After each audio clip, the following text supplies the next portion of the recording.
Hey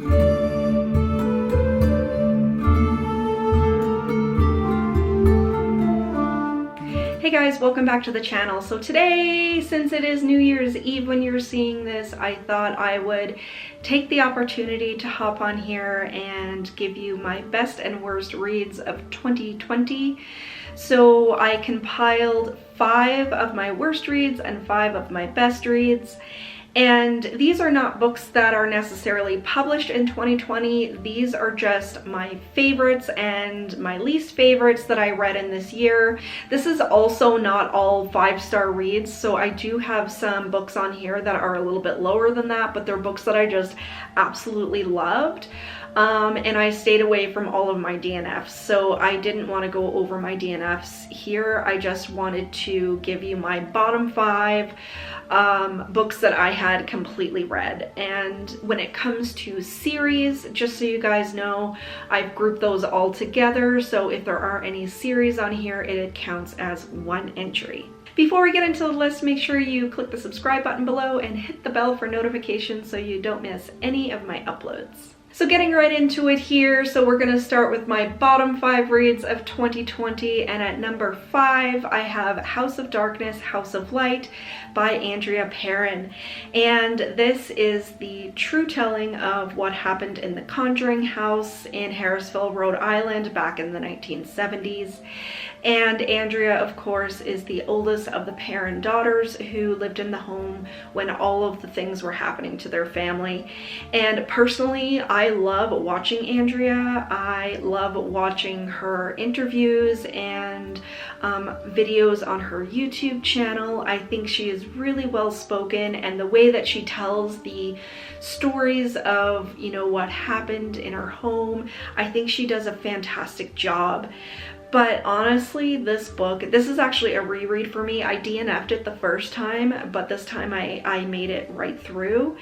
And, you know, she's a fantastic writer with how she describes, you know, what each person was feeling during this time, especially with her mother, who was really targeted by all of this paranormal activity.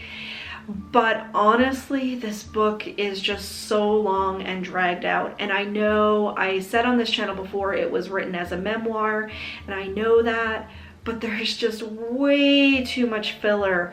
Anybody who's reading this book is reading it because they want to hear about the core of the haunting that's going on.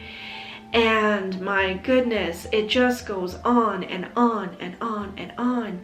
And I just found myself by the end, I was literally just skimming and picking out pieces that I wanted to know about. So this is on my number 5 spot on my lowest rated books of the year, because man, it just is a drag to get through. It is very dense, it's very thick.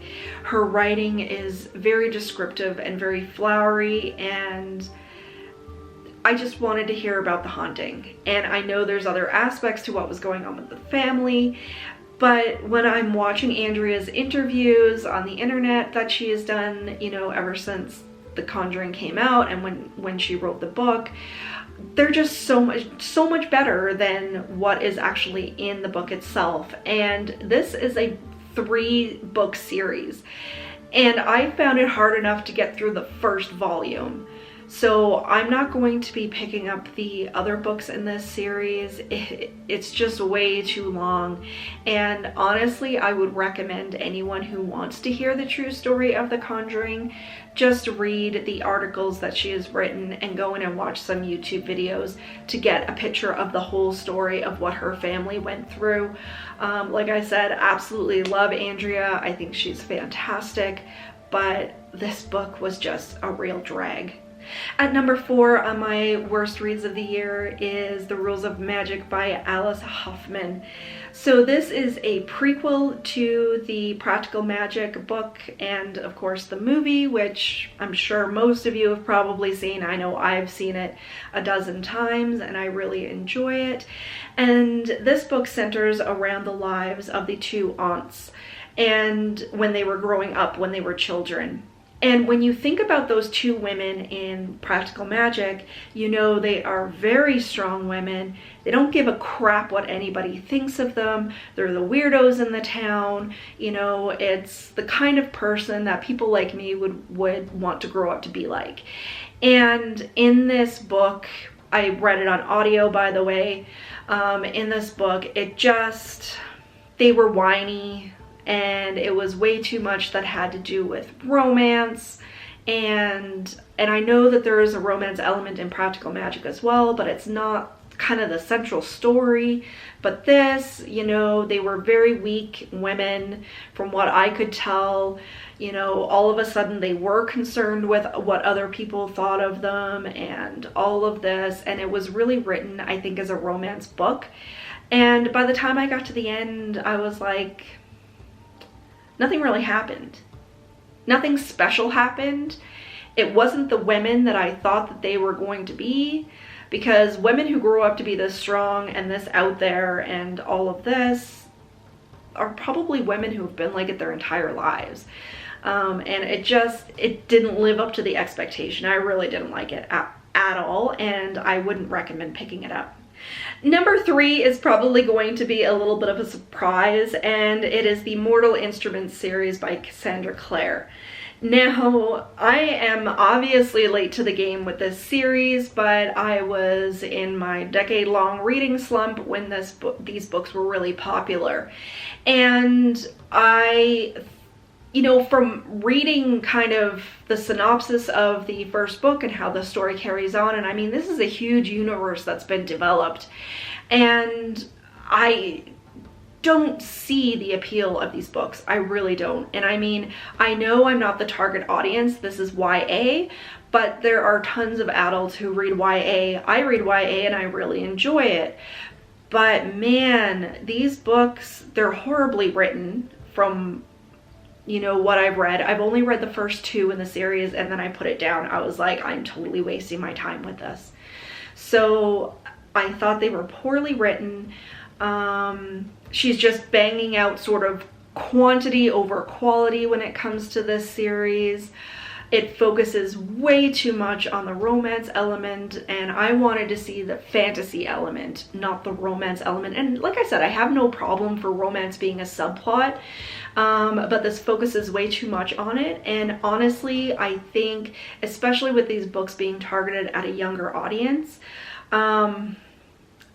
the romances in this story are really problematic, and I think a lot of young women would probably think that being in these sorts of relationships is okay, and it's really not. I really think that these romances that are in this series are problematic. I didn't like it. I thought it was poorly written. It didn't focus enough on the fantasy. Like I said, it was just more of a romance with fantasy elements, and yeah, so really didn't like them. I'm totally washing my hands of the series after reading the first 2 books, and honestly, I wish I had my time back and read something else. Number 2 on this list is Night Film by Marisha Pessl. And when I first started watching BookTube, everyone was talking about this book and how fantastic it was. It was 5 stars. It was one of the best reads of their year. And you know, kind of at the beginning and towards sort of the middle of the book, it was really building this sort of twisty, turny story, and everything was kind of linking together. And, you know, it started out really, really good. But number 1, the book was way too friggin' long. Number 2, the author just started writing in a way that was almost insulting to the reader, just with, I don't know, just with the way that it was written. And number 3, the descriptors that were used were just really, they pissed me off. So instead of saying they walked past a black car, they walked past a, you know, 2008 BMW, la la la la la la. And I'm like, I don't care.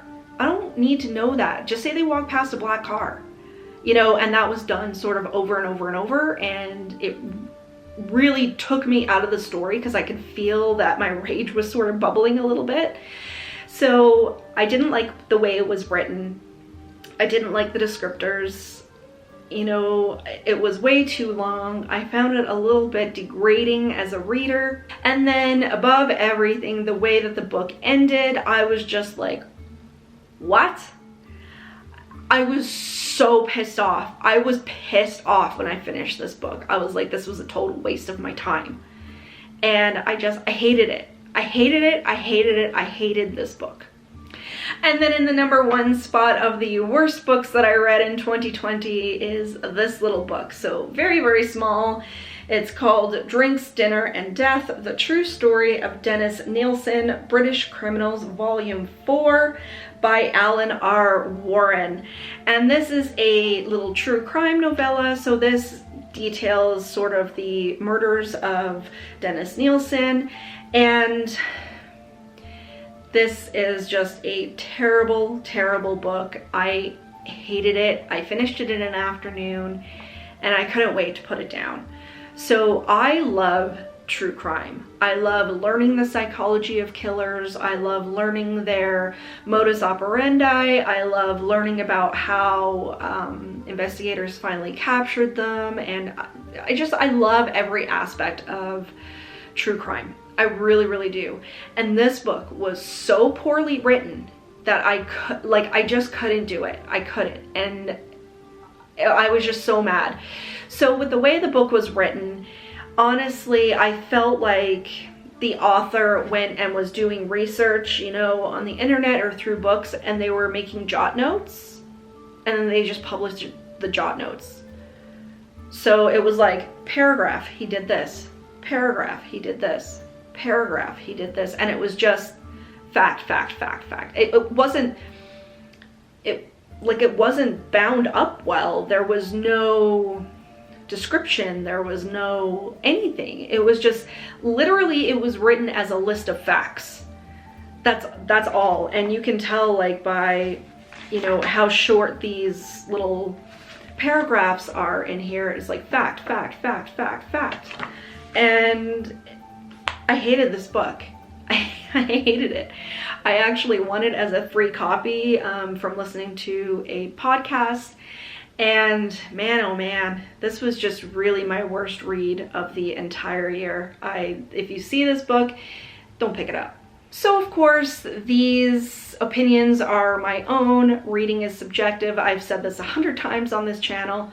Reading is subjective. I might not like something that you like. A lot of people like the Mortal Instruments series. It's huge, and Cassie Clare is a major, major player in YA fantasy. I didn't like it. Some people do. It's totally up your stream. Have at her. So yeah, please don't rip me apart for my opinions. It's mine, my own. We can totally disagree, or we can debate about a book. I'm totally open to that. But anyway, that's it for my ranting. Let's get into the good books that I read in 2020. So I'm not gonna lie, I had trouble with this top 5. First, picking the books that were the best out of 2020, but also where to rank them. And I mean, honestly, some of these choices are so close that, you know, it's almost a tie between all of the top 5. But sitting at the #5 spot is Monday's Not Coming by Tiffany D. Jackson. And this book, you guys, you know, this is not a horror, it's not a thriller, but it is a horrific thing that happened in a contemporary world. So this is a contemporary novel, but it will rip your heart out. This book completely sawed me in half. By the time I was at the end of this book, I was just bawling. I couldn't stop thinking about it for days and days and days after I read it. And I actually didn't read anything else, like, kind of after I finished this one. I didn't jump into another story because it affected me so much. And I would highly, highly recommend you picking up this book, no matter what kind of genre that you like, because the story is just so fantastically written. And the only reason why this is not higher up on my top 5 of 2020 is because the first section, the first half of the book, I did find a little bit slow, and I was getting a bit worried about kind of where it was headed. And it started out very, very kind of middle grade. And then once you reach the middle, it just kind of takes off from there. So 100% recommend picking up this book. It will just tear your heart out. Number 4 on the list is one that I just finished this afternoon, and that is My Best Friend's Exorcism by Grady Hendrix. So if you watched my recent reading vlog that was just posted yesterday, you'll know that this book is just full of all of the 80s feels. It's so well written. The story is engaging and I love it. I love a good cozy exorcism sort of story, possession story. And on top of all of that, because possession and religious horror is one of my favorite types of horror, you have all of this 80s nostalgia. There were times in this book that I was crying, I was laughing so hard. I just enjoyed the crap out of this book, and I highly, highly recommend picking it up. I definitely want to read more Grady Hendrix in 2021. This is the first book that I've read by him, and it's just fantastic. Number 3 on my list is Baby Teeth by Zoya Stage, and I actually did a full review of this book earlier in the year. I'll leave that link down below for you guys. This was just a fantastic book. This is the epitome of the creepy kid story. This kid, I mean, you're just terrified of her, and you feel so much for the parents. Like I said in my review, you feel for these parents because they don't know what to do, and they love their child so much, but their child is just diabolical. And this is not a bratty kid story. This is a psychotic kid story. And just the way that Hannah's mind works. And I love how the author had the dual POVs of the mother and then the daughter. I was first thinking when I picked this up, I was like, oh God, they have chapters that are, you know, from the point of view of a 7-year-old. But man, the way this kid's mind works is, it's creepy. It's creepy. It creeped the heck out of me. And I am 100% going to read this book again, but I also really want to know if there's going to be more books coming out later that have these characters involved, because it's fantastic and I would love to see more of the story. Okay, so we're at the number 2 spot, and this is where I really struggled for what I was going to put at number 2 and what I was going to put at number 1. I went back and forth for weeks trying to figure out which one I would pick for the top book of the year and the runner-up. And this book was off just by the tiniest of margins, and that is Autumn Crow by Cameron Chaney. And you guys know that I love this book and I love the author to death. Please go check out his channel. If you don't know Cameron, he is absolutely fantastic. And this little book, it is a short story collection, and I believe it came out in 2019. I didn't pick it up till this year, but it has all of the spooky Halloween feels. I mean, this is the coziest little Halloween book you will ever read. I will promise you that. I loved all of the stories. All of them. There wasn't a single story in here that I disliked. There were ones that I liked more than the others, obviously, but this author is just so good at writing the cozy atmosphere, and I promise that I'm going to read this book every single Halloween, and I implore you, please pick up this book, help support this author, and give him a little nudge to keep writing these stories, because there is an entire universe of Autumn Crow that could be written. There's a fantastic origin story in here, and you could take off in a whole novel collection of just the origins of Autumn Crow. It's so good. And even now when I'm thinking about it, I'm kind of sad that this is at number 2 on my list, but you know, it was such a close call that I had to make a decision. So number 2 is Autumn Crow by Cameron Chaney. And in the number 1 spot, and this is another one that's probably going to surprise you because it is not a horror book, but it is a horrific thing that happened in a real life world, and that is My Dark Vanessa by Kate Elizabeth Russell. So I read this book back in, I think, March or April, and I couldn't put it down. It ravaged me. It's upset me to my core. So if you don't know this story, this is a contemporary fiction, but it is based around situations that are all too real. So this is centered on a girl who believes that she had a consensual romantic relationship with one of her high school teachers. And this book is very explicit, and it's very good at describing how grooming happens, and you know, how sort of gaslighting and brainwashing, and this young girl, and she thinks that she is in this consensual relationship, but when you're on the outside looking in, you're just heartbroken at what you're seeing happening to this girl. So this is a dual timeline as well, with what happened back when she was, I believe, 15 or 17, I can't remember, and what's happening to her now in her 30s, and how her life has developed, and you know, how she has thought about this person throughout pretty much her entire adult life. And eventually another girl comes forward who was also a student at the school and accuses the teacher, and we see Vanessa having this sort of internal struggle on what she has thought about this relationship was for all of these years, and what it really is. And like I said, this book is horrific. It will tear you up. And like I said, it is explicit. If you can't handle that kind of thing, please do not read it.